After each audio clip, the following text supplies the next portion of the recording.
我花300万翻新的别墅，被村长叫了台挖掘机，一下午推平了。事后赔我8000块，还嫌给多了。他拍着我肩膀笑：“村里的地随便拆，懂不？”我一脚踹翻面前的砖堆，冷笑道：“懂法吗？10年以上的牢饭你吃得起？”村长脸色巨变，手机铃声却突然响起，屏幕上闪烁着市长的名字。电话一接通，对面传来一句：“村长，让你别动的房子，你动了吗？”3天前的事，堂叔沈广田的电话打过来的时候，我正在省城的办公室加班改图纸。周远，你快回来，你家房子被人拆了。我当时以为他喝多了，我那房子3年前刚翻新完的，青石外墙，实木梁柱，光地暖系统就装了47万，谁吃了雄心豹子胆去拆我的房子？真拆了挖掘机来的，一下午就推平了。堂叔的声音在发抖，我没再多问，抓起车钥匙就往楼下跑。从省城到村里4个小时车程，我2个半小时到的。超速罚单后来收到了6张，我1张没在乎。凌晨5点，车灯照过去，我看到了我的房子没了，300万翻新的房子变成了一堆碎砖烂瓦，青石墙倒了，实木房梁折成了好几截，散落在碎砖堆里。我爸亲手雕的那对石狮子门墩被挖掘机碾成了3段，庭院里的枯山水变成了一个满是履带印的烂泥坑。我下了车，站在那堆废墟前面，一句话没说。堂叔从旁边跑过来，拉我胳膊：“周远，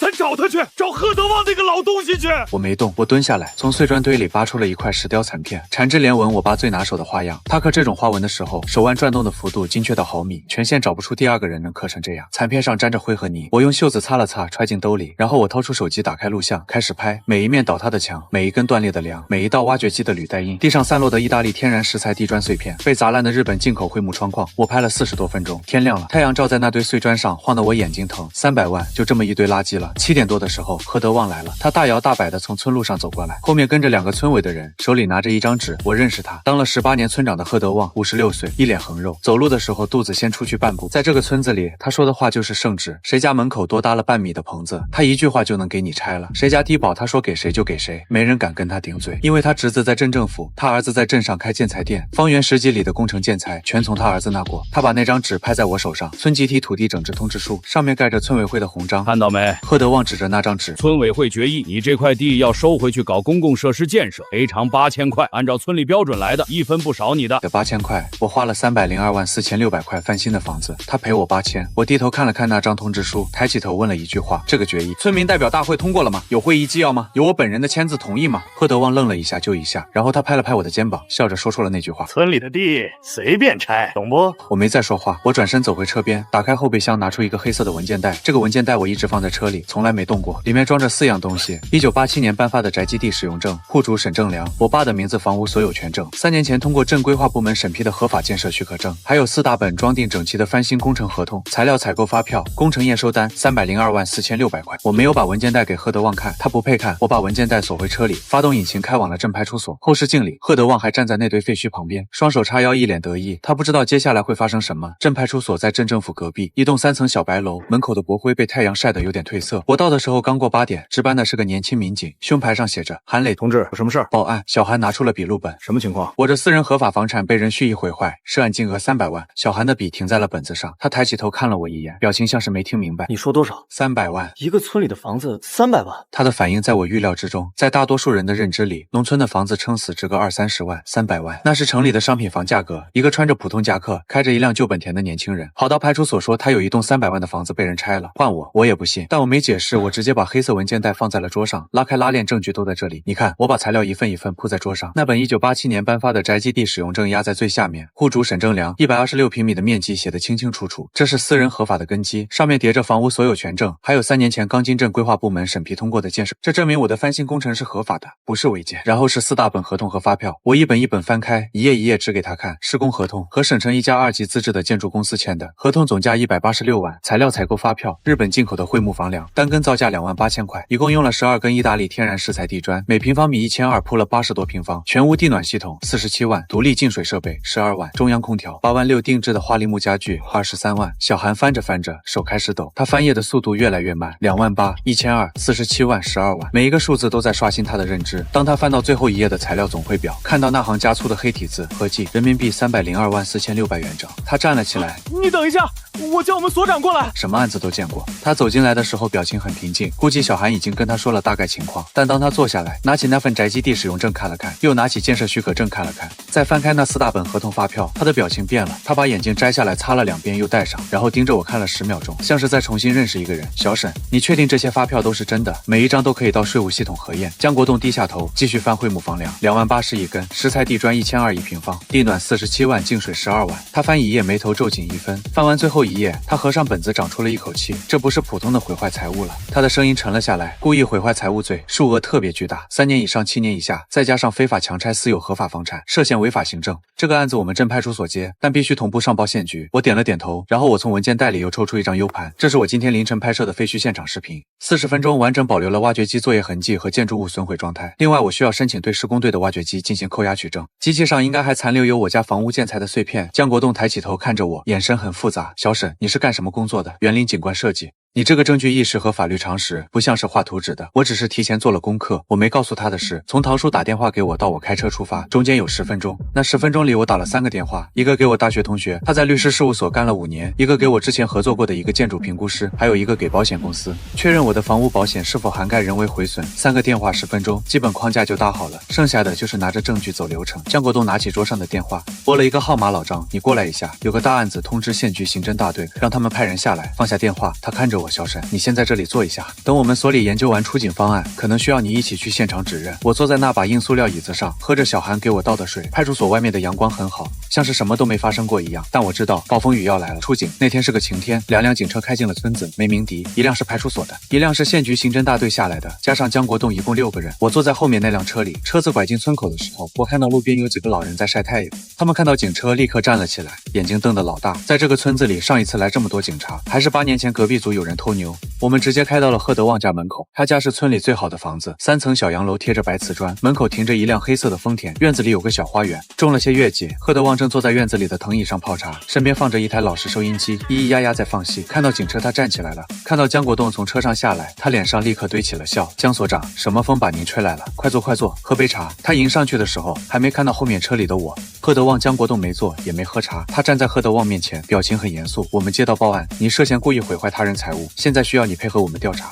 贺德旺的笑容僵了1秒，但也只是1秒。18年的村长当下来，什么场面他没见过。他很快恢复了那副老油条的样子，哈哈一笑。我知道，肯定是沈家那个小孩的事嘛。他竟然还笑得出来。江所长，这事儿你得听我解释。他伸手从口袋里掏出一张纸，就是那份村集体土地整治通知书，递给江国栋。看到没？这是村委会的正式决议，我这是依法整治违建，合法合规的。江国栋接过来看了一眼，然后他从公文包里抽出了一份文件。贺村长，你看看这个宅基地使用证，复印件，1987年颁发，户主沈正良性质，私人合法宅基地。这块地是沈家的私人合法宅基地，不属于村集体用地。你的村委会决议对这块地没有任何法律效力。贺德旺的脸色开始变了，不多，就变了一点点，像一杯热茶里掉进了一块冰，但真正的重击还在后面。江国栋又掏出了一份文件，这次是那份材料总汇表。他把那张纸翻转过来，正对着贺德旺的脸，一个字一个字念出来。这栋房子的翻新总造价人民币3,302万4分600元整。他停顿了一下，你说赔8000，院子外面已经围了一圈人了，在农村，警察上门就是天大的新闻，消息传得比网速还快，男女老少能来的都来了。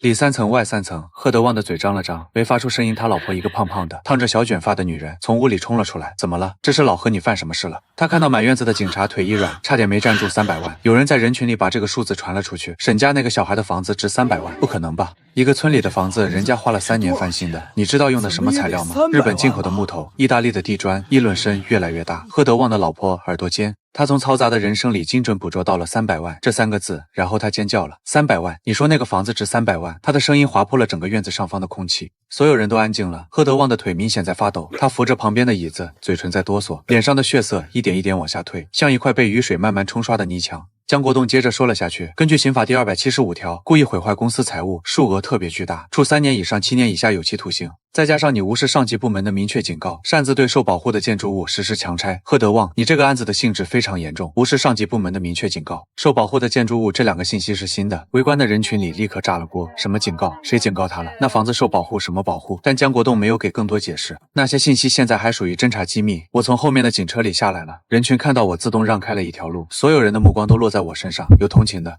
有惊讶的，有好奇的，还有幸灾乐祸的。贺德旺看到我，眼睛一下子红了。你沈周远，你这个白眼狼，我在这个村子帮了你们沈家多少忙？你爸当年贺德旺江国栋打断了他，现在不是说这些的时候，你需要跟我们回所里做笔录。我不去。贺德旺突然暴躁起来，我是村长，我拆的是违建，你们凭什么？凭这个？江国栋把那份宅基地使用证在他面前晃了晃，你说是违建，证件说不是，到底是你说了算，还是法律说了算？贺德旺噎住了，他老婆扑过来抱住了他的胳膊，开始嚎：老贺你别去啊，他们要害你啊，大姐，没人害你家人。县局来的一个年轻刑警走上前，我们只是请他回去配合调查，你别激动，300万啊，老贺，300万。他的声音越来越尖，越来越碎，像是一面裂开的镜子。贺德旺被2个民警架着往外走，经过我身边的时候，他停了一下，他看着我，眼神里有愤怒，有不甘，但更多的是恐惧，那种我到底捅了多大篓子的恐惧。我看着他，一句话没说。他被带上了警车门，关上的那一刻，我听到他老婆在后面喊：放了我老头子。他什么都不懂啊，不懂，你们不懂的东西多了。围观的人群开始散了，但议论声不会散。今天这场戏够这个村子讲3年。堂叔挤过来，拉着我的手，老泪纵横。周远，你爸在天上看着呢，你做得对。我拍了拍他的手，没说话。做得对不对不重要，重要的是做得到位。而这才刚开始。贺德旺被带走的当天晚上，我在堂叔家吃了碗面，洗了个澡，正准备睡觉，手机响了，陌生号码，沈周远是吧？声音很冲，带着一股金链子碰撞的嚣张。我是，你是谁？我是贺天朗，贺德旺的儿子，28岁，在镇上开建材店，开路虎带金链子，方圆10里的工程建材都得从他那儿过，据说在镇上横行惯了，连镇派出所的协警见了他都客气3分。我爸的事我听说了，他开门见山，你这个人做事太绝了。我没接话，这样吧，我出10万块，你去派出所把案子撤了，大家体面，以后还是好邻居。10万块，300万的房子，他出10万，还觉得是给我天大的面子，跟他爹一个德行。在他们的认知里，我就是个好欺负的打工仔，给我点钱就应该感恩戴德。你知道刑事案件的公诉原则吗？电话那头沉默了2秒，少跟我装。贺天朗的声音提高了8度，15万，最多了，你一个画图纸的，15万够你挣1年半了。识相点。我笑了，不是假笑，是真的觉得好笑。贺天朗，我友情提醒你一句，你这通电话我全程录音了。向报案人行贿要求撤案，妨碍司法公正，这本身就是犯罪。你现在要做的不是给我打电话，而是赶紧去找个靠谱的律师。如果你还找得到的话。电话那头安静了大概有5秒钟，然后传来一声啪，他挂了。我看着手机屏幕上的录音时长3分47秒，存好备份到云盘。但贺天朗不是那种被吓住就消停的人，他爹在看守所里待着，他在外面急得像热锅上的蚂蚁。第二天一早，他开着那辆白色路虎揽胜，直接堵在了堂叔沈广田家门口。堂叔家在村子另一头，开了个小卖部，卖些烟酒零食日用品，一年挣不了几个钱。贺天朗下车的时候，堂叔正在门口摆货架，沈广田贺天朗走过去，双手插兜，金链子在太阳底下晃得人眼花。我跟你说个事儿。堂叔抬头看了他一眼，没说话。你别给沈周远作证。贺天朗的声音不大，但每个字都带着威胁。你要是敢去派出所说一个字，你这个小卖部明天就别想开了。信不信我一个电话工伤的人明天就来查你？堂叔的手抖了，他60岁了，一辈子老实巴交，没跟人红过脸，更没被人这么威胁过。贺天朗说完就走了。路虎的引擎声在村道上轰了老远。堂叔打电话给我的时候，声音都是颤的。周远那个贺天朗来找我了，让我不要给你作证，他说要关我的小卖部。叔，你别怕，我不怕他。堂叔嘴上这么说，但声音出卖了他。我就是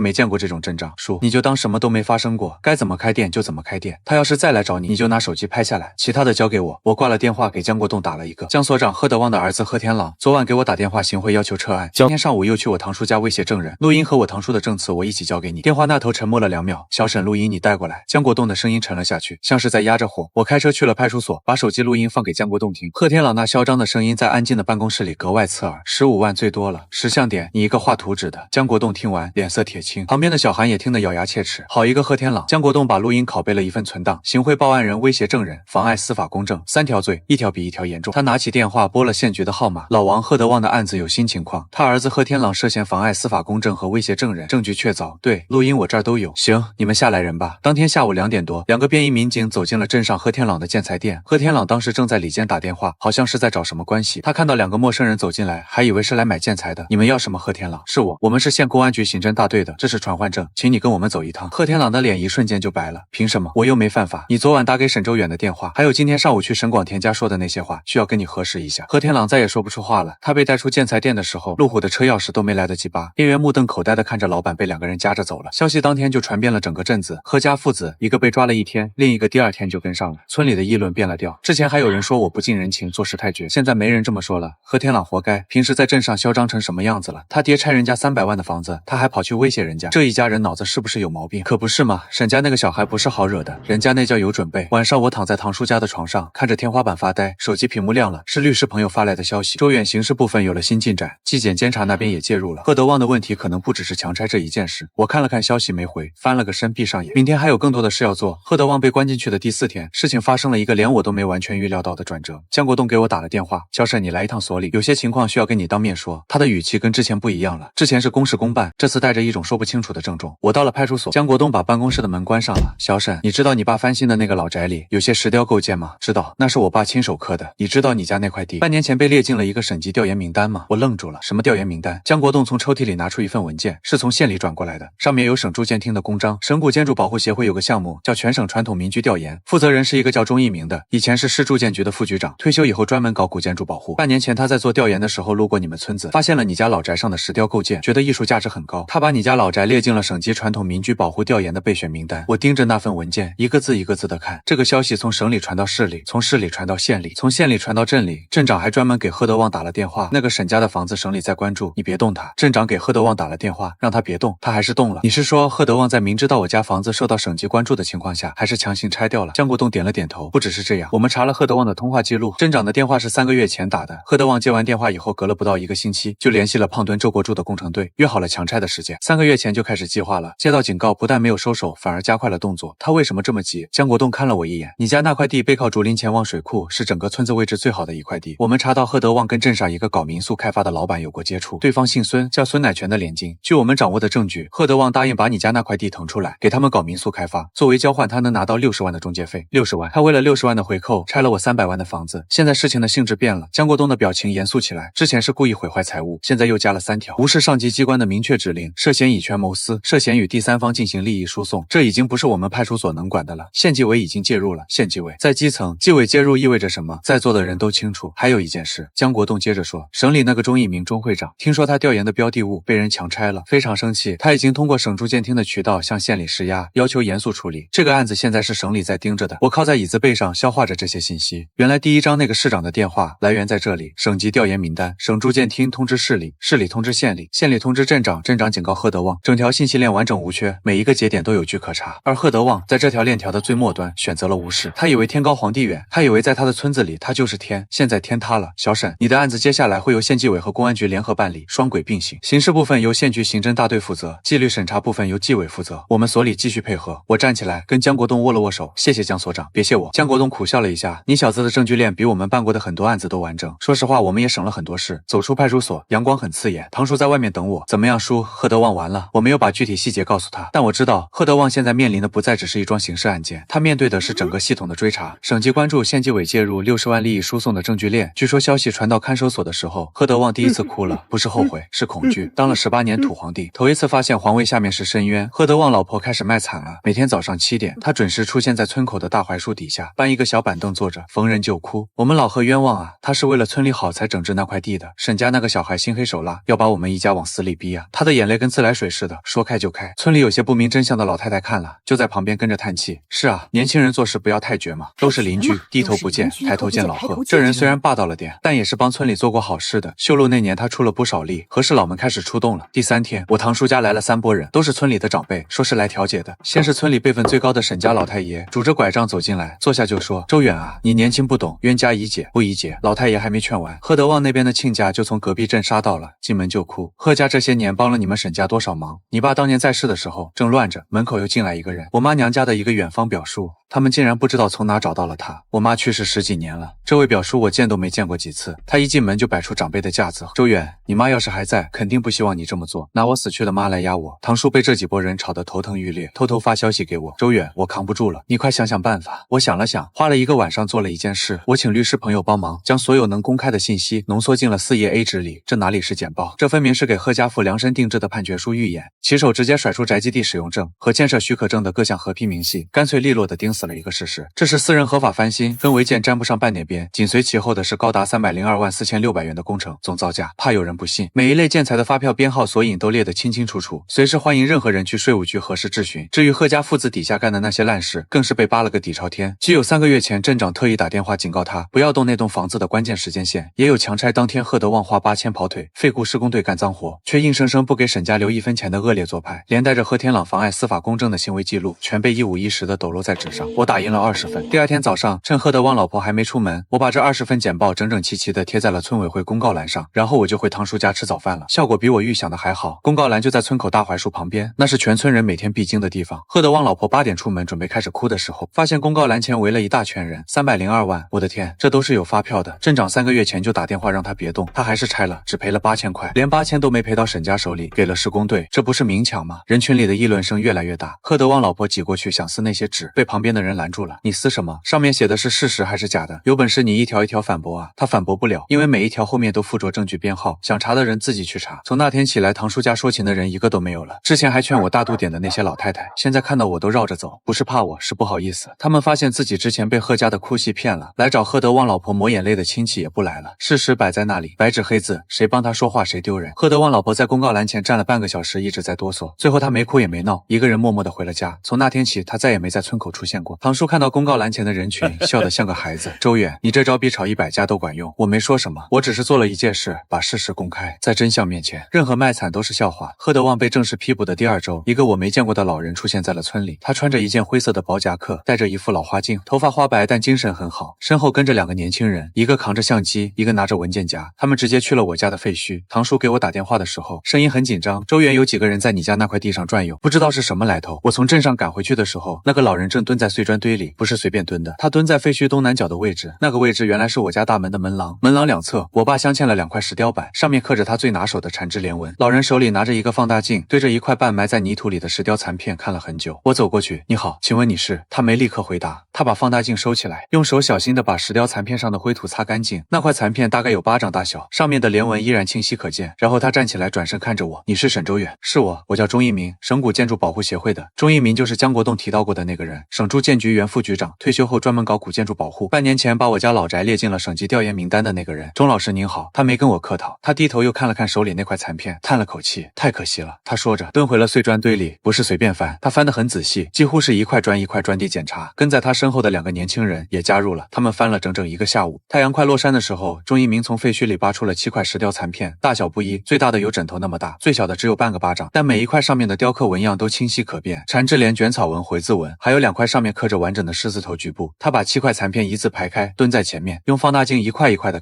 看了半个小时。站起来的时候，他的眼眶是红的。你父亲叫沈正良，是石匠，对，在县里做了40多年。钟一鸣摘下眼镜，用手背擦了擦眼角。我搞了一辈子古建筑保护，跑了全国几百个村子，看过上千件石雕。他的声音有些哑。你父亲的缠枝莲纹刀法是我见过最好的，线条的流畅度、转角的精确度、力道的控制，比博物馆里很多清代的石雕藏品都不差。这种手艺，全省现在找不出第2个人。我站在那里没说话，不是不想说，是说不出来。我爸做了40多年石匠，在村里人眼里，他就是个打石头的，给人刻个碑、修个石桌子，一辈子灰头土脸的，没人觉得他做的东西有什么了不起。他去世的时候，村里来送行的人都说老沈人是好人，就是没本事，打了一辈子石头，没本事，打了一辈子石头。现在一个国家级的专家蹲在他的作品前面，说他的手艺全省找不出第2个人。我没绷住，我蹲下来，背对着钟一鸣，2只手捂着脸，我没哭出声，但肩膀在抖。堂叔在旁边看到了，也红了眼圈。钟一鸣走过来拍了拍我的肩膀，他拍我肩膀的动作跟贺德旺拍我肩膀的动作一模一样，但感觉完全不同。贺德旺的手带着傲慢和轻蔑，村里的地随便拆；钟一鸣的手带着尊重和心疼，他在心疼一个匠人毕生的心血被愚蠢的毁掉了。小沈他的声音很轻，你家的房子毁了，但你父亲的手艺不能毁。我擦了擦脸，站起来，我想把这7块石雕残片带回省里做正式鉴定。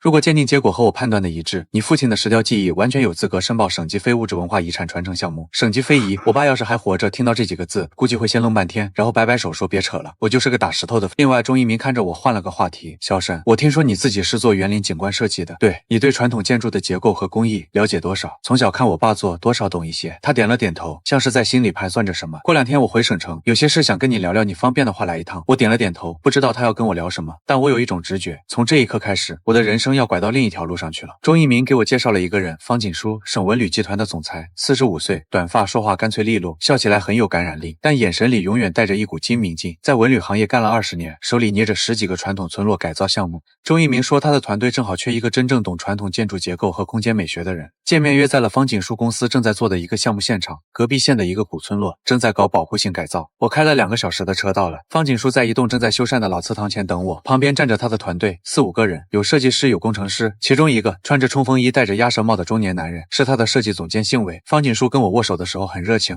小沈钟老师跟我提了很多关于你的事，走，先去现场转转。韦总监从头到尾没跟我说一句话，他走在队伍最后面，偶尔抬头瞟我一眼，眼神像在看一个多余的人。我们沿着村子转了一圈，方锦书边走边介绍项目情况，哪些建筑要保留，哪些要改造，预算多少，工期多长。我听着，偶尔问1、2个问题。走到村子西头的时候，停在了一栋2层老房子前面，这栋是目前争议最大的。方锦书指着它，原本的方案是拆掉重建，但施工队进场以后发现地基有问题，结构比想象的要复杂。设计院那边出了2版新方案，都不太理想。他看了看韦总监，韦总监走上前开始讲他的方案。这面墙的承重结构已经老化严重，我建议整体拆除后用现代材料重建，外面再贴一层仿古砖皮，既保留了外观又解决了结构问题。他说完看了看方锦书，又看了看我，有什么意见吗？最后这句话是对着我说的，语气里带着一种你一个做园林的能有什么意见的味道。我没理他的态度，我走到那面墙前面看了看，又绕到侧面看了看，蹲下来看了看墙根，站起来敲了敲墙面，听了听声音，然后我说了一段话，这面墙不能拆。韦总监的眉毛挑了起来，哦，为什么？你看墙根这个位置，我指着墙基和地面的交界处，这栋房子用的是夯土加石灰3合土的工艺，是民国时期常见的砌筑方法。这种工艺的特点是墙体内部的应力分布不均匀，上半部分偏软，下半部分因为长期承压反而硬化了。你看这个位置，墙基和上层墙体之间有一条很细的裂缝，这说明上下2部分的应力已经形成了一个稳定的平衡状态。我顿了一下，如果你按照原方案把这面墙整体拆掉，它左右2面的连接墙会失去侧向支撑，整栋楼的结构完整性会被破坏。到时候你不光要重建这一面墙，你可能要加固整栋楼。全场安静了，方锦书的眼睛亮了。韦总监的脸色不太好看，但他没反驳，因为他知道我说的是对的。那你的建议呢？方锦书问。局部加固加上表面修复，用碳纤维布加固墙体内部的薄弱区域，外表面做传统工艺的修补和做旧处理，成本比拆除重建低40%，工期短1/3，而且最重要的原始结构保留了，这栋建筑的历史价值不会打折扣。韦总监的嘴张了张，想说什么，最终没说出来。旁边几个年轻设计师开始窃窃私语，他们的表情从困惑变成了惊讶。方锦书没有当场表态，他只是点了点头，说了句这个方案我们回去研究一下。但我看到了他眼神里的东西。下午的行程结束后，方锦书让其他人先走，单独把我留了下来。小沈坐，他给我倒了杯茶。你刚才那段分析，我们的团队里没有人能说出来。韦总监做了15年古建修复，他的方案在行业内算是主流做法，但你一眼就看出了问题。我没说话，我问你一个事情。他看着我，你对这些老房子的理解是天赋还是学来的？我想了想，我爸是石匠，我从小看他一块石头一块石头地砌，后来学了设计才知道他做的很多事儿在教科书上叫什么名字，但他一辈子没翻过教科书。方锦书看了我很久，你来我这里吧。什么意思？我的团队缺一个人，一个真正懂老房子的人，不是看了几本书会画图纸那种，是你这种闻着墙上的灰就知道是什么年代什么工艺的人。他端起茶杯喝了一口，我给你一个配得上你父亲手艺的舞台。这句话打到了我心里最深的地方，我没有立刻答应，我说让我想想。回堂叔家的路上，天已经黑了，村路上没有路灯，只有头顶的星星。我在路边停了车，下来站了一会儿。3个月前我还是一个在省城加班改图纸的普通上班族，3个月后我站在一个我从来没想过的岔路口，回去继续画图纸，安安稳稳的过日子，还是走上一条我从来没走过的路。我想起我爸，他打了40多年石头，没人觉得他了不起。现在有人说他的手艺全省找不出第2个人，他没等到这一天，但我等到了。我掏出手机给方锦书发了条消息，方总，我来开庭那天我穿了一件深蓝色的衬衫，是我从省城带过来的，叠得整整齐齐的放在堂叔家衣柜里，就等着这一天。法庭不大，在县法院的3号审判庭旁听，席上坐了20-30个人，大部分是从村里来的。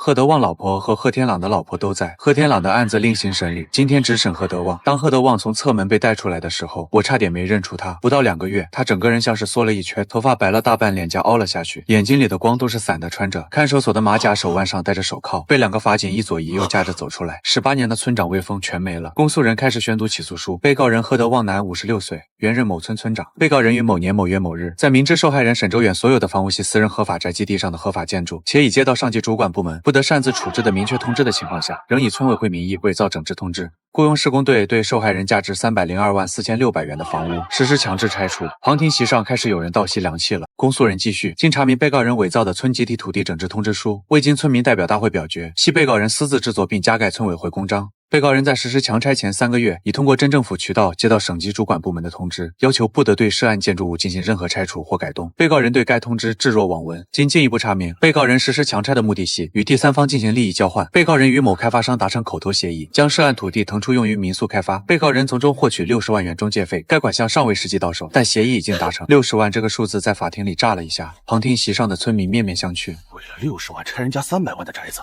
这脑子是被驴踢了。有人在旁听席上低声说，接下来是我的律师举证，他很年轻，但准备充分到可怕。证据1，宅基地使用正元件。房屋所有权证原件、建设许可证原件，证明产权合法性。证据2，四大本翻新工程合同和发票，证明房屋价值。证据3，镇长与贺德旺的通话记录，证明贺德旺明知不可为而为之。证据4，施工队负责人胖墩周国柱的证词，证明贺德旺雇佣他人实施强拆并支付8000元报酬。证据5，贺天朗威胁证人的录音，证明贺家事后妨碍司法公正。然后律师拿出了最后一份文件，损失鉴定报告。这份报告是省级资质的评估机构出具的，律师把它投到了法庭的大屏幕上，一项一项念。房屋翻新直接经济损失302万4600元，石雕构建文物价值损失评估48万元。旁听席上有人喝了一声。石雕残片经过钟一鸣团队的正式鉴定，被认定具有省级非遗保护价值。这不是普通的建材，这是文物级别的东西。宅基地恢复费用35万元，精神损害赔偿15万元，合计赔偿主张人民币400万元整，400万。这个数字像一面大鼓敲在了法庭里。旁听席上所有人都不说话了。贺德旺的辩护律师试图反击，他提出了2个观点：第一，贺德旺主观上不知道房屋的真实价值，以为只是普通的农村自建房。第二，贺德旺实施强拆时并非出于个人目的，而是出于村集体利益的考虑。第一个观点，公诉人直接用镇长的通话记录打了回去，省里都在关注的房子，你说你不知道它有价值。第二个观点更站不住脚，60万中介费的证据链摆在那里，什么村集体利益，你是为了自己的60万。辩护律师的脸色越来越难看，他翻了翻手里的材料，发现每一个辩护角度都被堵死了。最后陈述阶段，法官问贺德旺有什么要说的，贺德旺抬起头，浑浊的眼睛看向我的方向，他嘴唇在哆嗦。我错了，我不该拆你的房子，我不知道值那么多钱，我以为就是个普通的旧房子。他的声音越来越小，最后变成了含混不清的嘟囔。法官没有多说什么。被告人贺德旺犯故意毁坏财物罪，事实清楚，证据确凿。被告人在明知上级机关明确要求不得处置涉案建筑的情况下，仍然实施强拆，且涉及以权谋私、伪造公文等加重情节，综合其犯罪事实、性质、情节及社会危害程度，判处有期徒刑6年6个月，并处罚金人民币10万元。6年6个月。旁听席上一片死寂，贺德旺的身体像被抽掉了骨头，直接从被告席上滑了下去。2个法警赶紧扶住他。旁听席角落里，贺德旺老婆的哭声响了起来，但这次他哭得没什么力气了，不是嚎，是那种断断续续的抽噎。贺天朗的案子后来也判了，妨碍司法公正加上威胁证人，判了2年，一家父子加在一起8年半民事部分。法院几乎全额支持了我的诉讼请求，判决书上的数字我记得很清楚，赔偿沈周远各项经济损失共计人民币386万元，加上刑事罚金10万，贺家需要拿出的钱接近400万。判决下来那天，我走出法院的时候，阳光很好，我站在台阶上看了一会天，然后给堂叔打了个电话，叔判了6年半，赔386万。电话那头安静了几秒钟，然后我听到堂叔在哭，你爸可以瞑目了。我没说话，挂了电话，上了车，开走了。后视镜里，法院的大楼越来越小，赔偿款到账那天，我看了一眼银行短信，把手机放回了口袋。所有人都以为我会拿着钱回省城，堂叔也这么以为，他帮我把行李收拾好了，连我的洗脸毛巾都叠得整整齐齐放在了包里。走吧，周远回省城。他站在门口，眼圈红红的，这个破村子不值得你留。我看了看他，摇了摇头，说我不走。堂叔愣住了，你说什么？我要把房子重建起来。你疯了，都拆成那样了，你还要重建？那是我爸盖的房子，他花了一辈子的心血在那块地上，我走了，那块地就真的荒了。我不走。堂叔张了张嘴，想说什么，最终什么都没说。他转过身，用袖子抹了抹眼睛。第二天我开始干活了。重建不是简单的再盖一栋房子。钟一鸣给我介绍了省古建筑修复中心的2个专家，他们来做技术指导。我自己画图纸，自己选材料，自己定现场。图纸画了3版才定稿，最开始画出的初稿偏向现代风。钟一鸣看后却叹着气摇头，你爸的石雕放在这种房子里不搭，我干脆推翻重做，索性搞了一套纯粹仿古的设计。结果方锦书瞥了一眼，直接挑破了问题所在，这不是博物馆，是你要天天住的房子，得有生活气。接连碰壁后，我把前2版撕了，从头来。这一次我没急着摸画壁，而是径直走到废墟那块空地上，足足静坐了一整天。我想起小时候这栋房子的样子，破是破，但有一种说不出来的踏实感。我爸每天早上5点起来在院子里劈柴，我妈在厨房里烧水，阳光从东边的窗户照进来，正好落在堂屋的石板地上，所以在最终落笔定稿时，我连那抹阳光斜照进屋内的角度都分毫不差地算进了图纸里。新房子不大，还是2层，还是青石外墙，但布局完全变了。1楼是开放式的工作室和展厅，用来展示我爸的石雕作品和技艺。2楼是我的住所，面朝水库，背靠竹林，核心的设计元素是那7块石雕残片。钟一鸣安排了省里最好的文物修复师来修复它们。修复完成后，我把它们镶嵌在了新房子门廊2侧的墙面上，和我爸当年的位置一模一样。施工的3个月里，我每天泡在工地上，村里的人开始用另一种眼光看我，有人路过的时候会停下来看一会儿，起初是好奇，后来变成了一种说不清楚的东西，可能是佩服，可能是惭愧，可能只是单纯的这小子跟我以前认识的不一样了。没有人再来找我说清，也没有人再对我指手画脚。贺德旺在监狱里，他老婆搬去了镇上女儿家，贺天朗也在里面，他的建材店关了，路虎被法院拍卖了。拍了32万，这些钱加上贺家卖房子的钱，勉强凑出了赔偿款的第一笔分期付款。我同意了分期，不是心软，是律师建议的。一次性追缴对方拿不出来，分期反而能保证实际到账。房子重建的同时，我做了第二件事，我和方锦书谈了一个合作方案，把我们整个村子纳入他公司的传统村落保护改造项目的候选名单。方锦书一开始有些犹豫，他的项目都是挑自然条件和建筑底蕴最好的村子来做的。我们村子被贺德旺搞了18年，早就没什么像样的老建筑了，但我带他来了一趟。水库、竹林、半山腰的地势，村子西头还残存了3栋民国老民居，以及现在正在重建的我家那栋融合了省级非遗石雕技艺的新建筑。方锦书在水库边站了10分钟，看着对岸的竹林在风里一浪一浪的晃。这个位置确实好，他说好不只是位置，我说这个村子有故事。一个匠人一辈子的手艺在这里差点被毁掉，又在这里重生，这个故事本身就是最好的文旅 IP。方锦书看了我一眼，笑了。你以前不是画图纸的吗？怎么现在连营销都会了？逼出来的。他笑着摇了摇头。行，我让团队做一版可行性评估，但丑话说前头，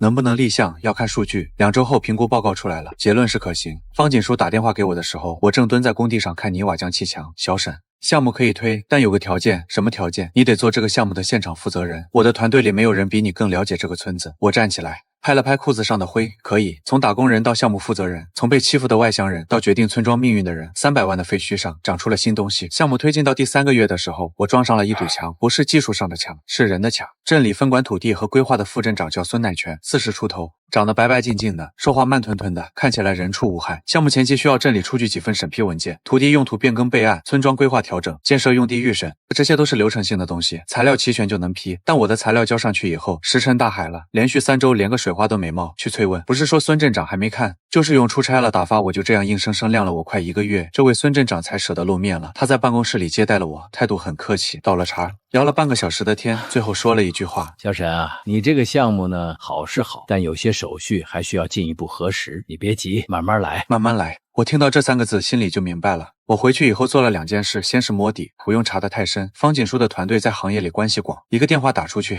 第2天信息就回来了。孙乃全有个联金，在隔壁市搞民宿开发的，就是之前要跟贺德旺合作的那个人。贺德旺倒了，但那块地的利益链没断，孙乃全想接盘。他在等一个机会把我的项目搅黄，然后用他联金的开发方案提上来。又一个贺德旺，不同的脸一样的逻辑。谁挡了他的财路，他就给谁使绊子。手里捏住了这条狐狸尾巴后，我转头就把这件事原原本本的透给了方锦书。方锦书听完以后，沉默了大概10秒钟。小沈，你先别动，下周的项目协调会我来。协调会在镇政府的会议室开的，到场的有镇长、副镇长孙乃全，镇规划所所长方锦书带的2个人，还有我。会议前半段一切正常，方锦书汇报了项目进展，各部门对接了工作。后半段，孙乃全开口了。他拿着一份文件，一脸关切地说：方总，我仔细看了你们的项目方案，有些地方我觉得可行性还需要再论证一下，比如游客承载量的问题、环保评估的问题，还有村民安置方案的问题。我的建议是暂缓推进，等论证充分以后再启动。他说这些话的时候，一直看着镇长，语气很诚恳，像是真的在为项目着想。但我注意到镇长的表情，他没说话，但微微皱了下眉头，这说明孙乃全的发言不在会前的议程里，他是临时加的。方锦书放下了茶杯，他从文件夹里抽出一张纸，往桌上一放。孙镇长，这是省住建厅关于我们这个项目的批复文件，省级重点扶持的传统村落保护改造示范工程，已纳入今年的省级财政专项预算。他的声音不大，但会议室里每个人都听清了。你说要暂缓推进，我想确认一下，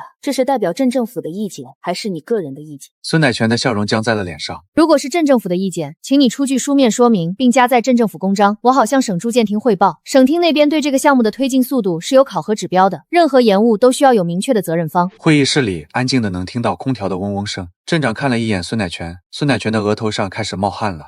我不是那个意思，我只是觉得有些细节可以再完善一下。细节的问题可以在推进过程中解决。方锦书把那份批复文件推到了孙乃全面前。省厅的要求是6月底前完成1期工程，距离现在还有4个月。孙镇长，你觉得够吗？孙乃全擦了擦额头的汗，够的。会后，孙乃全想单独找我聊聊。我在走廊里停下来，看着他。孙镇长，有什么事直接说。他对着笑，刚要开口，我打断了他。你和贺德旺的关系，还有你联金和那个民宿开发项目的关系，我手里有完整的材料链。贺德旺怎么进去的，你应该比我清楚。他的笑容凝固了。你要是想聊，我们可以换个地方，比如纪委。孙乃全的脸一瞬间灰了，他看了我一眼，转身走了。从那以后，他再也没出现在我面前。审批文件3天后就全部签完了。方锦书后来问我，你真有他的材料？有一部分足够让纪委立案的那种。他笑着摇了摇头。你小子真的不是画图纸的料。我也笑了。画图纸确实不是我最擅长的事，但保护好我在乎的东西是房子建好的那天，下了一场小雨，不大，淅淅沥沥的，把院子里的石板地淋得发亮，空气里有泥土和竹叶的味道，是我小时候最熟悉的味道。新房子和之前的那栋不一样了，之前那栋是我拼尽全力想还原的，父亲的房子，每一块石材，每一根木梁，每一个细节都在追求还原他当年的样子，但他被毁了。现在这栋是我自己的房子，一楼的工作室间展厅开着门，里面陈列着我爸做了一辈子的石雕工具，锤子、凿子、刻刀、磨石，旁边是那7块修复好的石雕残片，装在定制的玻璃展柜里，打着柔和的灯光，缠着连纹在灯下清清楚楚，每一刀每一凿的痕迹都看得见。钟一鸣亲自来了，他带了2个人，一个是省非遗保护中心的主任，一个是省电视台的记者。揭牌仪式很简单，钟一鸣把一块铜牌挂在了大门旁边，审视石雕技艺，省级非物质文化遗产传承项目。铜牌很小，巴掌大，但它在阳光下反射出的光芒足以照亮一个匠人沉默了40年的名字。我站在旁边看着那块铜牌，想起了很多事。我爸从来不跟人吹嘘自己的手艺，有人问他，老沈你这个活干得好啊，他就笑笑说一般一般。有人嫌他的报价贵，他就自己降价。算了算了，给你便宜点。他这辈子太软了，谁都能踩他2脚。他在世的时候没有人用大师这个词来形容他，现在他的名字被写在了一块铜牌上，挂在了省级非遗的名录里，可惜他看不到了。仪式结束后，钟一鸣拉着我的手说了一句话：小沈，你要把这门手艺传下去，你爸没来得及做的事，你来做。我点了点头。方锦书的团队在村子里忙活了半年，第一期工程终于完工了。村子西头那3栋民国老民居被修复改造成了精品民宿，水库边修了一条木栈道，绕着水库走一圈大概40分钟，沿途有竹林，有水鸟，有远处的青山竹林里开了一条石板小径，走到头是一个观景平台，能看到整个水库的全貌。第一批游客来的那个周末，我站在自家院子的2楼阳台上，看着陌生人在我从小长大的村子里走来走去，有人在水库边拍照，有人在竹林里散步，有人在民宿的院子里喝茶。有一个穿着碎花裙的年轻女孩走进了我家1楼的展厅，她在那7块石雕残片前面站了很久，掏出手机拍了好几张照片，然后她抬头看到了玻璃展柜旁边的那块说明牌，说明牌上写着石雕作者沈正良，县级知名石匠，从艺42年其缠枝连纹石雕技艺被鉴定为省级非物质文化遗产。2021年病逝，享年63岁。女孩看完说明牌，又仔细看了看那些石雕，转身走出去的时候，撞上了正从楼上下来的我。你好，请问这些石雕是谁做的？我爸。好厉害。他真诚地说。我笑了笑，没接话。他走了以后，我从冰箱里拿了2瓶啤酒，走到院子里，走到那棵桂花树下。这棵桂花树是我爸20多年前种的，当年只有拇指粗，现在已经有碗口那么粗了。秋天的时候满树的花，香味能飘到水库那边去。树下有一条石凳，是我爸自己凿出来的，石凳上面没有花纹，光溜溜的，磨得很平。他以前每天傍晚都会坐在这里喝一杯茶，看着对面的竹林发呆。我把1瓶啤酒打开放在石凳上，然后自己打开另一瓶，靠着桂花树坐了下来。手机响了，是方锦书。周远，第2期的规划方案你看完了吗？钟老师说你提的那个石雕文化体验馆的想法很好，他想跟你细聊一下。另外，省电视台那边想拍一个记录短片，讲你爸的石雕技艺和这个村子的改造故事。你这周有空吗？我看了一眼石凳上那瓶没人喝的啤酒，瓶身上开始凝出细密的水珠，在夕阳里一颗一颗的亮着。方总，明天聊。今天我陪我爸喝酒。我挂了电话，桂花树的叶子在风里沙沙地响，远处的水库被夕阳染成了金色，有几只白鹭从水面上掠过去，翅膀的尖擦着水面，然后扬起来，飞进了竹林。我喝了一口啤酒，不凉不热的。刚好我抬头看了看天，天很蓝。我想起我爸以前说过一句话，那时候我还小，大概7、8岁，他在院子里刻石头，我在旁边看。我问他，爸，你为什么天天刻石头啊？他手上没停，头也没抬，就说了一句，石头不会骗人，你对它使多大的劲儿，它就给你多好看的花。他这辈子就是这样，对石头使劲，对人不使劲，所以石头记住了他，人忘了他。现在好了，人也开始记住他了。石凳上那瓶啤酒我没动它，等我喝完自己那瓶的时候，天已经暗了。我站起来拍了拍裤子上的灰，看了看那瓶没人喝的啤酒。爸，你要是觉得这个新房子还行，就刮阵风告诉我。话刚说完，桂花树的叶子哗啦啦响了一阵，